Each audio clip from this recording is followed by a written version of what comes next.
బ్రహ్మకుమారులు ఎవరు? విష్ణువుకి బ్రహ్మకుమారులకి ఏంటి సంబంధం? హిందూ పురాణాలలో బ్రహ్మకుమారుల విశిష్టత ఏంటి?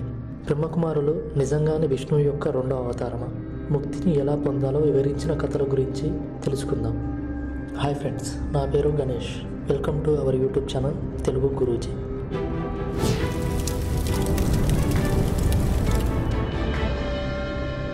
ముందుగా వీడియోని లైక్ చేసి ఛానల్ని సబ్స్క్రైబ్ చేసుకోండి. ఇక వీడియోలోకి వెళ్తే, బ్రహ్మదేవుడు సృష్టించిన మొదటి నలుగురు చేనేత కుమారులు. వీరు బ్రహ్మ శిరస్సు నుండి సృష్టించబడ్డారు. వీరినే సనత్కుమారులు అని కూడా అంటారు.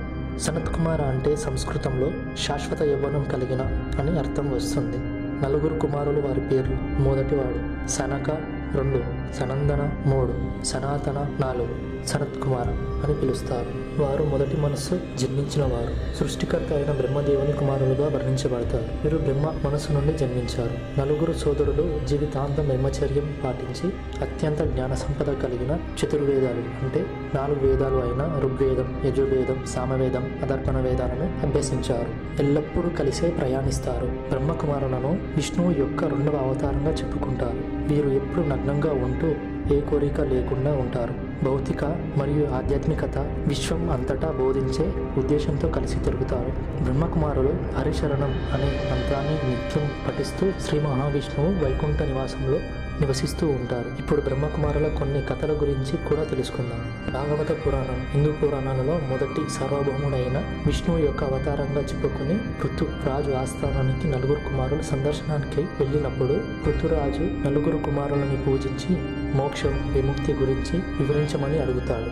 అప్పుడు నలుగురు కుమారులు ఇలా సమాధానమిచ్చారు: జీవరాశులు అన్నీ భగవంతుని స్వరూపాలే అని గ్రహించాలి. భక్తి మరియు జ్ఞానం లేకుండా మనుషులు అసంపూర్ణంగా ఉంటారు. విష్ణువు అందరికీ శరణు చేకూర్చి జన్మ మరియు పునర్జన్మల చక్రం నుండి విముక్తి ప్రసాదిస్తాడు అని వివరిస్తాడు.